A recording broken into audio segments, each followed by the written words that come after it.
मैं सबसे पहले तो सदन का बहुत बहुत आभार व्यक्त करता हूं कि उन्होंने, सदन के साथियों ने इसके विभिन्न जीएसटी बिल के विभिन्न पहलुओं पर चर्चा की है और ये अच्छी चर्चा है, क्योंकि जो माननीय गोपाल राय जी ने बात रखी है, विजेंद्र गुप्ता जी ने रखी है, कई अन्य साथियों ने रखी, राखी बिरलान जी, अलका जी, सोमनाथ भारती जी से चर्चा शुरू हुई।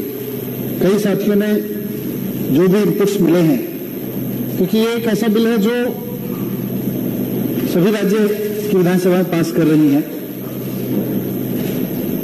धीरे धीरे कर रही हैं। माननीय विजेंद्र गुप्ता जी को शायद तथ्यों की जानकारी नहीं है, जैसा कि उन्हें कई बार नहीं होती है और हमेशा और कई बार आधे अधूरे तथ्य लेकर आ जाते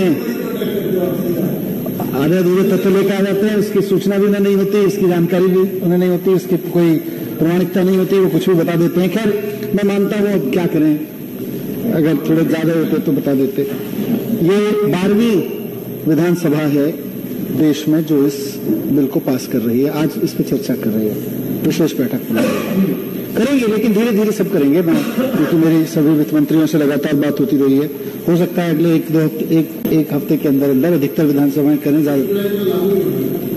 सर जी, बीजेपी वालों ने भी नहीं किया, अभी मैं उनसे तो बोलो, मैं क्यों मानूंगा, आप मानो, बीजेपी की चिंता मैं क्यों करूं, आप करें, ठीक। तो तथ्य आपके गलत है, मैं बुरा क्यों मानूंगा। लेकिन इसके जितने भी पहलुओं पर बात की, वो पहलू बहुत इंपॉर्टेंट हैं। देश का सबसे बड़ा टैक्स रिफॉर्म है। रिफॉर्म, कोई भी रिवॉल्यूशनरी चेंज, सरकार उसको आगे बढ़ के उसके प्रोज एंड कॉन्स को समझते हुए उसको हमेशा समर्थन करती रही है।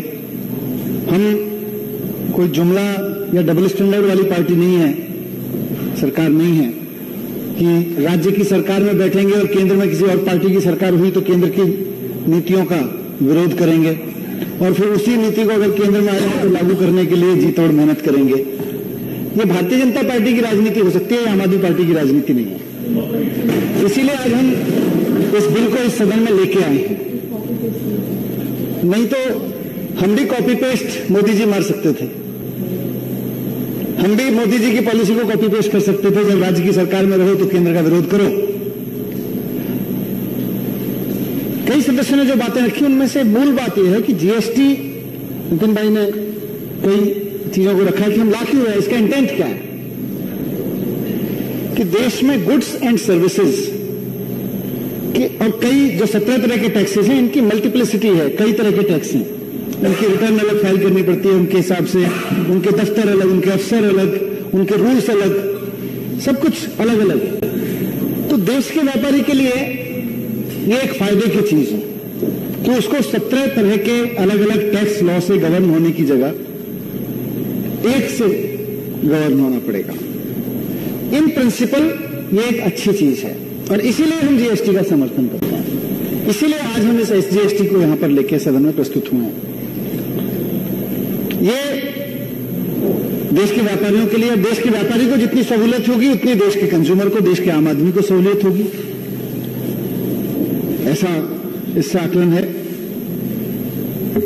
तो अब ये बात हमको तो, जिस दिन मैं फाइनेंस मिनिस्टर बना और मैंने अपने डिपार्टमेंट का सेक्रेटरी और डायरेक्टर सबके साथ में रिव्यू लिया, उसमें जीएसटी पे चर्चा हुई, उस दिन से, बल्कि उस दिन से पहले से, जब से केंद्र सरकार ने जीएसटी के बारे में बात करना शुरू किया, जब से उम्मीद बंधी कि भारतीय जनता पार्टी आ गई है।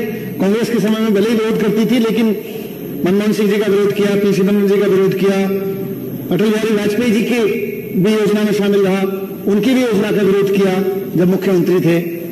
लेकिन जब केंद्र सरकार ने अपना रुख स्पष्ट किया मुझे, तब तक हम उस दौर में हम सत्ता में नहीं थे, उस दौर में हम यहां सरकार के रूप में नहीं थे, तब भी हमें लगा, हम उस दौरान यहां पे प्रेसिडेंट रूल था, एलजी रूल था, उस दौरान भी मैंने सोचा कि ये दिल्ली के लिए अच्छा है और जब सत्ता में आए तो हमने इसको समर्थन करने के लिए अपना पूरा खाका तैयार किया, अधिकारियों के साथ बैठक करके कि हम इसको आगे बढ़ाएंगे और ये दिल्ली के लिए अच्छी चीज है, देश के लिए अच्छी चीज है।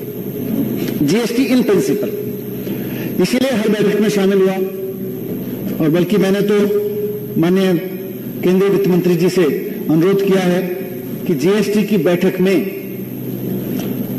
किस मंत्री ने क्या कहा, इसके मिनट्स बनते हैं किसी समय पे, क्योंकि ये बहुत बड़ा टैक्स रिफॉर्म है, इसको बाकायदा शब्द से प्रकाशित किया जाए।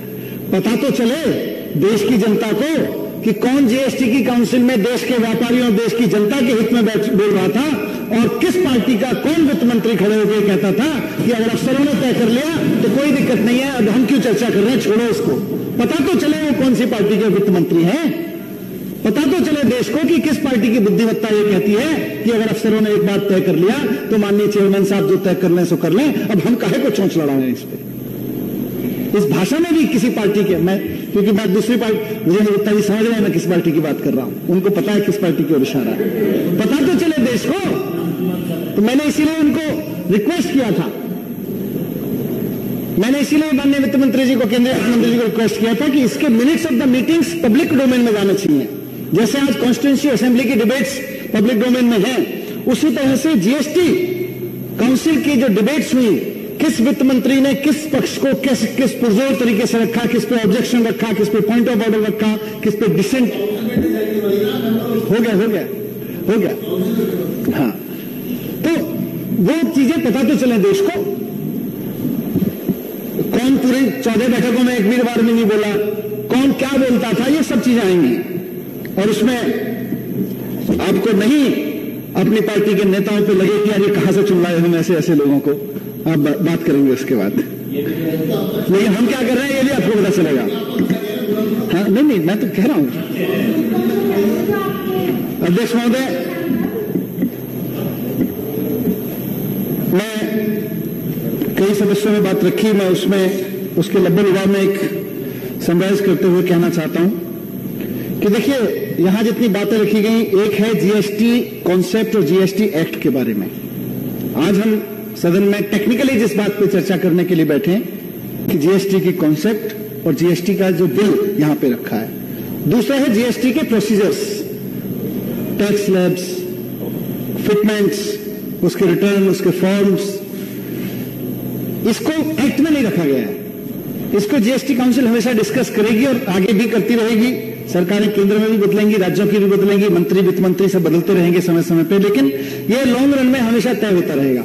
एक है इसकी फाउंडेशन जीएसटी एक्ट। तो आज हम जिस चीज के लिए डिसीजन लेने के लिए यहां बैठे हैं कि हम जीएसटी एक्ट को मंजूर करते हैं कि नहीं करते, तो मेरा सदन के सदस्यों से आग्रह रहेगा कि जीएसटी एक्ट को, क्योंकि इन प्रिंसिपल एक अच्छी कॉन्सेप्ट है, इसको मंजूर किया जाए। लेकिन जहां तक माननीय सदस्यों ने कुछ चीजें रखी हैं, नेता विपक्ष ने भी उन चीजों की तरफ कुछ इशारा किया, उनका दर्द मैं समझता हूं कि पार्टी से हैं, विपक्ष में हैं तो बोलना तो पड़ेगा ही। लेकिन रोहिणी जिस विधानसभा को रिप्रेजेंट करते हैं, दिल्ली में भी नेता विपक्ष के नाते उनके पास भी लोग आते होंगे, उनसे बताते होंगे भाई ये जीएसटी ने क्या करवा दिया। कई सारी ऐसी चीजें हैं जिनको समराइज करके मैं, कल मेरे पास कुछ लोग आए थे, क्योंकि मैं यहां सदन में आने से पहले भी और 3 तारीख की बैठक में आने से पहले नेता प्रतिपक्ष ने अभी बात रखी, आपने वहां रखा कि नहीं रखा। मैं इस सदन को सूचित करना चाहता हूं, सदन के रिकॉर्ड में डालना चाहता हूं कि जितना फिटमेंट का काम था टैक्सेशन का, टैक्स की स्लैब्स का, वो 1 घंटे में खत्म हो गया होता अगर मैं विरोध नहीं करता था। वो एक ही मीटिंग में खत्म हो गया होता। 3 तारीख की मीटिंग रखी इसलिए क्योंकि इस सदन ने 2 बजट में कई चीजों पर टैक्स कम किया और मैं पुरजोर तरीके से वहां रखता रहा कि नहीं, दिल्ली में होटल्स में 250 रुपए का कमरा कुछ मायने नहीं रखता है। हमारी विधानसभा ने 1500 रुपए तक के कमरे पर हम लोगों ने लग्जरी टैक्स माफ किया हुआ है, और कई राज्य अपने अपने हिसाब से रख रहे थे। लगभग डिसीजन हो चुका था। मैंने कहा नहीं, दिल्ली की तरफ से ये मैं स्वीकार नहीं करता और मैं इसका पुरजोर विरोध करूंगा, अंदर भी बाहर करूंगा और बाहर भी करूंगा। उसकी वजह से इसी तरह से कपड़े पर, फैब्रिक पर हमने एक डिसीजन लिया था हम कुछ टैक्स रखेंगे, फिर हमने वापस लिया उसके फायदे हुए। इसी तरह से चप्पल जूता पर, सस्ते चप्पल जूता पर, ये सारे डिसीजन, क्योंकि यहां का एक्सपीरियंस था, इस एक्सपीरियंस को मैंने वहां रखा। इसकी वजह से एक और मीटिंग जीएसटी काउंसिल को 3 तारीख की बुलानी पड़ी, नहीं तो ये तो उसी मीटिंग में सब कुछ तय हो गया होता। वहां बड़ा टैक्स लगाने की योजना है, बहुत सारी चीजों पर रोका है, पर यथाशक्ति जहां तक रोक सकते हैं। माननीय नेता प्रतिपक्ष जी, जीएसटी काउंसिल में हमारी हैसियत ऐसी है जैसे आपकी यहां पे संख्या तो उतनी देखिए, डेमोक्रेसी संख्या बल से चलती है। मैं रखता हूं चीजों को इन प्रिंसिपल, बार बार मैंने इस बात को रखा है जीएसटी काउंसिल में कि साहब, अरे केंद्र और राज्य में कौन सी पार्टियां चलिए बहस नहीं करते हैं, तो आपको पता है। जीएसटी काउंसिल की मीटिंग में बार बार मैंने इस चीज को रखा है कि जीएसटी काउंसिल का, जीएसटी का फोकस पब्लिक सेंट्रिक होना चाहिए, ऑफिसर सेंट्रिक नहीं होना चाहिए। बहुत बार मैंने इस डिस्कशन को डाइवर्ट कराया कि हम ऑफिसर्स क्या करेंगे, कौन ऑफिसर्स होंगे, कौन से के हाथ में कितना अधिकार होगा, इस सब पे इतना समय लगा रहे हैं। अरे जनता टैक्स देगी, व्यापारी टैक्स लेगा, वो कैसे यहां तक पहुंचाएगा, उसके बारे में ज्यादा चिंता करो। इस बारे में चिंता मत करो किस तरफ के बैठे अफसर, किस तरफ के बैठे अफसर क्या फैसला लेंगे, कैसे उसको। Officer centric, paper centric, clause centric नहीं, पीपल सेंट्रिक टैक्सेशन सिस्टम करो अगर इतना बड़ा टैक्स रिफॉर्म कर रहे हो। इसको मैंने बहुत पुरजोर तरीके से रखा है। इस बात को रखा है कि दिल्ली के अनुभव के साथ मैंने इस बात को रखा है कि टैक्स जितना कम होगा उतना ही उसका कंप्लायंस, टैक्स रेट जितना कम होगा उतना ही कंप्लायंस ज्यादा होगा। आप 20%, 25%, 28%, 40% टैक्स कर दीजिए, जिस जिस आइटम पर आप ज्यादा टैक्स लगाएंगे उस आइटम को खरीदने वाली जनता रोएगी और उस आइटम पर व्यापार करने वाला व्यापारी चोरों की श्रेणी में शामिल होता रहेगा, क्योंकि वो टैक्स चोरी करवाएगा। अगर वो टैक्स चोरी होगा, वहां पे एवेजन होगा। जितना आप लोअर टैक्स रखेंगे उतना फायदा है। जैसे मैं छोटे छोटे से उदाहरण, और कैसी कैसी चीजों को मैं क्योंकि सहमत हूं और मैं 3 तारीख की मीटिंग में इस बात को रखूंगा और मैंने 17-18 में भी रखा था इन चीजों को। कल व्यापारी आए, ऑप्टिकल लेंसेज ग्लासेस वाले, बोले साहब ये चश्मा, नजर की बीमारी तो आज आम बच्चे को होती है, अब उस चश्मे पे भी हमने 28% टैक्स लगा दिया, ये तो ठीक नहीं है। बात ठीक है जी, कोई लग्जरी आइटम थोड़ी है, कोई शौक के लिए थोड़ी लगा रहा है, ये तो नीड है, बच्चे की नीड हो गई है आज की तारीख में। चश्मा 5वीं 6वीं उम्र से लग जाता है बहुत सारे लोगों को। तो इस पे तो हमें पीपल सेंट्रिक सोच लगानी पड़ेगी। इस चीज को मैंने रखा है और आगे भी रखूंगा। मैंने आटे पे टैक्स लगा रहे हैं, विरोध किया इसका, इसीलिए 3 तारीख तक पोस्टपोन हुआ। आगे भी विरोध करूंगा इस चीज का, हर चीज का विरोध करता हूं जो चीज हायर टैक्स रेट की तरफ जाती है। इन प्रिंसिपल हायर टैक्स के विरोध में हूं मैं वहां पे। ये मार्बल के लिए कहा, मार्बल बड़ा लग्जरियस आइटम है जी। सर जी, मार्बल जब लोग करोड़ों रुपए घर बनाते हैं तो लग्जरियस आइटम होता है, लेकिन एक दिल्ली में किसी अनऑथराइज कॉलोनी में, ऑथराइज कॉलोनी में छोटा सा फ्लैट, डीडीए के फ्लैट में 80 गज के, 50 गज के, 100 गज के फ्लैट में रहने वाला आदमी जब अपना बाथरूम रिपेयर करता है और उसको 10,000 रुपए का मार्बल मार्केट से खरीद के लाना पड़ता है, 2,000 रुपए का वॉशरूम और फिटिंग्स लानी पड़ती हैं, उस पर अगर वो 28% टैक्स देगा तो सर बहुत भारी पड़ेगा उसको। हम 1-1, 2-2 करोड़ के मकानों, कोठियों के बारे में सोच सकते हैं, हम चमचमाते मार्बल के बारे में सोच सकते हैं, लेकिन आम आदमी भी आज की तारीख में सोचता है कि बाकी घर में मार्बल कहीं हो ना हो, कम से कम मेरे बाथरूम में और मेरी किचन में थोड़ा सा टाइल्स हो जाए, वहां टाइल्स हो जाए, साफ सफाई रहेगी वहां। उसका महंगा हो जाएगा तो कैसे काम चलेगा। इस चीज को मैंने रखा। कल और भी लोगों ने अपनी बात रखी, ऑटो पार्ट्स वालों ने, इलेक्ट्रिकल आइटम्स वालों ने रखा। साहब पंखा, हम इलेक्ट्रिकल आइटम कहते हैं, इलेक्ट्रिकल आइटम कोई छोटी चीज नहीं है, बड़ी चीज है। अरे एक घर में बल्ब ट्यूबलाइट बदलना, किसी को अगर 2,000 रुपए का पंखा लेना है, उस पर अगर आप 28% का टैक्स लगा दोगे तो वो 1,300 रुपए का हो गया, 1,250 रुपए का हो गया। इन चीजों का तो वहां भी विरोध किया, बाहर भी विरोध करेंगे, और अंदर नहीं सुनेंगे तो बाहर भी विरोध करेंगे, अंदर सुनेंगे तो खुश होकर कहेंगे बहुत बढ़िया डिसीजन लिया। अध्यक्ष महोदय, अभी कुछ और चीजों की तरफ जिक्र हुआ, टिम्बर, प्लाईबोर्ड, इन सब पे मैं पहले भी बोल चुका हूं। बड़ी इंटरेस्टिंग चीज थी कल एक व्यापारियों ने रखी, क्योंकि जब व्यापारी से बात करते हैं, मैं कम से कम नहीं तो जिस तरह की मीटिंग मैंने कल की है, कम से कम 1.5 दर्जन मीटिंग्स मैंने अलग अलग समय पे व्यापारियों के साथ की हैं, एक्सपर्ट्स के साथ की हैं, सारे जनता में, मार्केट में जाकर लोगों से बात की है, जनता के एसोसिएशंस के अलावा ऑर्डिनरी दुकान वालों से क्या समझते हो, क्या करना है, कैसे करना है। कल एक बड़ी इंटरेस्टिंग चीज लेकर आए, बोले साहब, उसने उसका उदाहरण दिया कढ़ाई का और करछी का। बोले साहब चम्मच 18% पे और कटोरी 12% पे। अब खाना खाना हो तो 12% की कटोरी और 18% की चम्मच, और अगर गलती से डिनर सेट खरीदने चले जाओ तो कितना % लगेगा पता नहीं, क्योंकि उसमें कटोरी भी होती है और चम्मच भी होती है। तो कुछ प्रॉब्लम्स भी हैं, और मैं यहां ऑन रिकॉर्ड कह सकता हूं कि जब मैंने काउंसिल की मीटिंग में इन चीजों को रखा है, क्योंकि अलग अलग राज्य हैं, बीजेपी बाहुल्य है अभी वित्त मंत्रियों का भी। लेकिन माननीय वित्त मंत्री अरुण जेटली जी को जब मैंने बहुत फैक्ट के साथ में चीजें रखी हैं, उन्होंने कंसीडर भी किया है कुछ चीजों को, हर चीज को नहीं किया, बहुत सारी चीजों को भी राज्यों के दबाव में नहीं किया। जैसे कि रियल एस्टेट का मसला था, रियल एस्टेट के मसले पर मेरा स्पष्ट मानना है, और मैं वहां कहा, बहुत विरोध कर करके कहा कि साहब ये हम देश के ब्लैक मनी को व्हाइट करने की बात करते हैं, हमेशा कहते हैं कि ब्लैक मनी खत्म होना चाहिए, ब्लैक मनी निकल के आना चाहिए, ब्लैक मनी पाइपलाइन में आना चाहिए, देश की सप्लाई चेन में आना चाहिए। और रियल एस्टेट में सबसे ज्यादा ब्लैक मनी, रियल एस्टेट वो सेक्टर है जहां देश का सबसे ज्यादा ब्लैक मनी लगता है। कौन आदमी कितने फ्लैट खरीद के डालता है, कौन आदमी कितने रियल एस्टेट की कंपनियां चला रहा है, किसके घर के नाम पे, कितने बीवी बच्चों के नाम पे, रिश्तेदारों के नाम पे, दुनिया देश भर में रियल एस्टेट की कंपनियां चल रही हैं। इसको लेकर आइए जीएसटी के बारे में, पता चलना चाहिए कहां से कितना सीमेंट आ रहा है, कहां से कितना रेता आ रहा है, कहां से सारी चीजें क्लब होकर फिर मकान बन रहे हैं, मकान बिक रहे हैं, सारी चीजें टैक्स नेट में एक ही चेन में होनी चाहिए। चेन में आएंगी तो पकड़ में आएंगी। और अगर इनपुट टैक्स क्रेडिट मिलेगा, अब इनपुट टैक्स आईटीसी तो मिलेगा नहीं, आप सीमेंट पे टैक्स देंगे, आप लोहे पे टैक्स देंगे, आप बाकी चीजों पे टैक्स देंगे, अचानक घर पे जीएसटी नहीं है, इनपुट क्रेडिट किस पे मिलेगा? तो इनपुट क्रेडिट की चेन भी तोड़ दी, ऊपर से ब्लैक मनी का रास्ता खुला छोड़ दिया, और इसीलिए छोड़ दिया जानबूझ के। मुझे आश्चर्य है, मैं कह सकता हूं कि लगभग मैंने उस दिन भी वहां बोला था ट्रेनिंग में, सारे वित्त मंत्रियों ने, कई राज्यों के वित्त मंत्रियों ने इस चीज का विरोध किया कि नहीं साहब, जीएसटी के रियल एस्टेट को जीएसटी क्यों नहीं लाओगे?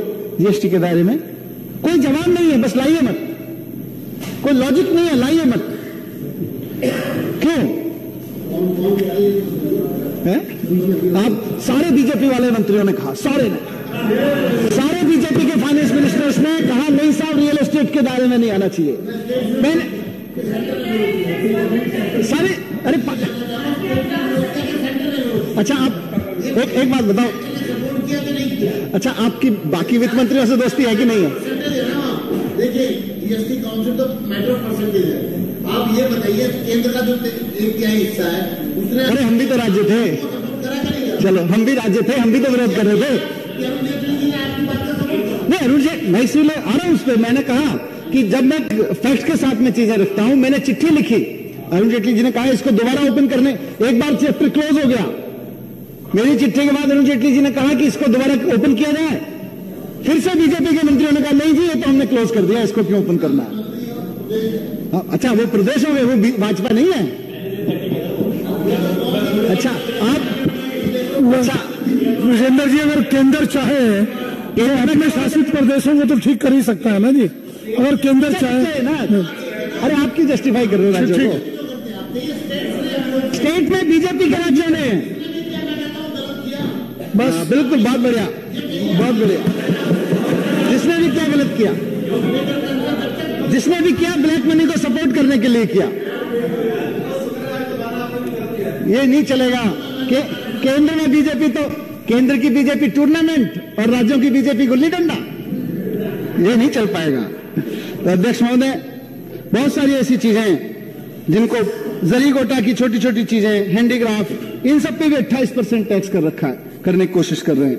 इन सबको रुकवाएंगे, जाएंगे 3 तारीख को, इन सब का विरोध करेंगे कि नहीं करने देंगे इनको।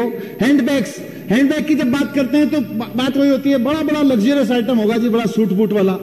अरे सर जी, हर एक जेब में पर्स रखा हुआ है, ये पर्स, इस पे भी 28% का टैक्स लगा दिया है, बताइए कैसे करेंगे?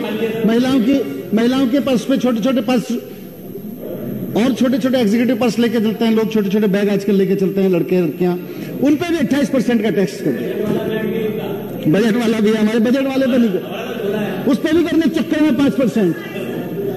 तो अध्यक्ष महोदय, होटल इंडस्ट्री वालों ने बड़ा अच्छा कहा, जब हमने यहां होटल इंडस्ट्री वालों को सपोर्ट किया था तो बड़ा अच्छा पॉजिटिव माहौल था, लेकिन अब होटल इंडस्ट्री वाले बहुत दुखी हैं, चिंतित हैं इस बात को लेके।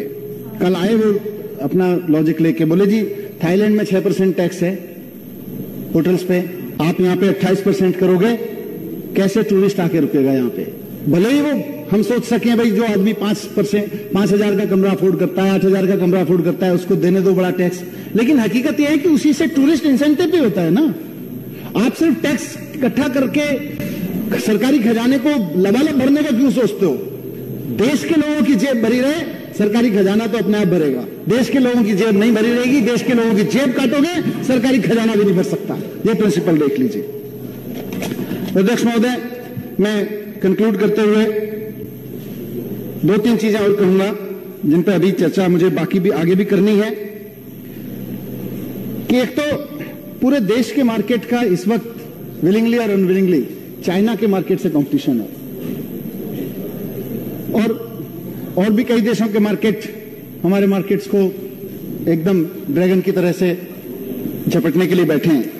इन सब चीजों को देखते हुए मैं इसलिए कह रहा हूं क्योंकि इसका इस डिस्कशन जो मैं बात रख रहा हूं या कई और सदस्यों ने रखी, क्योंकि रखी तो उसका चर्चा में जवाब देना है, इसका एक्ट से लेना देना नहीं है। एक्ट एक प्रैक्टिस है, एक्ट एक फाउंडेशन है। बाकी जो प्रैक्टिसेस हम अडॉप्ट करें वो इंपॉर्टेंट हैं आगे के लिए, उनसे नफा नुकसान इन सब की बात होगी। ये संजीव भाई ने बड़ी अच्छी बात उठाई कि साहब ये जो जीएसटीएन कंपनी है, ये अगर 4,000 करोड़ रुपए राज्य और केंद्र सरकारों के लगेंगे और वो सीएजी के दायरे में नहीं आएगी, ऐसा कैसे हो सकता है? उसको सीएजी के दायरे में आना पड़ेगा। बग्गा जी ने रिटर्न की कॉम्प्लेक्सिटी की बात उठाई। ये सारी चीजें हैं जो अगली जीएसटी मीटिंग में भी और उससे अगली जीएसटी मीटिंग में भी मैं अपने अंदर से कमिटेड हूं कि हम इसको करवाएंगे ठीक, ऐसे छोड़ेंगे नहीं इसको। मैं अब आखिर में सदन के समक्ष यही प्रस्ताव रखता हूं कि ये जो स्टेट जीएसटी बिल है इसको पारित किया जाए, क्योंकि ये एक्ट इन प्रिंसिपल ओके है। प्रोसीजर्स पे हम हमेशा और भी डिस्कस करेंगे, इनपुट्स देते रहेंगे, जीएसटी काउंसिल में बात करते रहेंगे, इनको चेंज कराएंगे। जो ट्रेडर फ्रेंडली नहीं है, जो व्यापार विरोधी, जो जन विरोधी फैसले वहां से होंगे उनको विरोध करेंगे, उनके खिलाफ डिसीजन लेवाएंगे वहां पे। और मैं जो विशेष भाई ने जो प्रस्ताव रखा, मुझे लगता है वो कहीं ना कहीं मेरी जो फाइनेंस मिनिस्ट्री के प्रिंसिपल्स हैं कि lower the tax rate more the compliance. अगर हम इतना बड़ा रिफॉर्म कर रहे हैं तो एक बार ये रिफॉर्म भी करके देखें कि अगर हम देश में ये 28%, 18% इन सब का लालच छोड़ें, सारे टैक्सेस को 10% कर लें और 5% पे राज्य चलें और 5% पे केंद्र सरकार काम करे। देखें, देश के लोग खुले दिल के लोग हैं, बहुत टैक्स देते हैं। दिल्ली सरकार इसका उदाहरण है। अगर सेंटर में भी इसको करके देखें, उसके वाइड डिसीजन लें, पूरे बाकी राज्यों के वित्त मंत्री भी इस पर साथ दें, तो मुझे लग रहा है कि ये बड़ा टैक्स रिफॉर्म तभी हो पाएगा कि ये 10% तक आ जाए।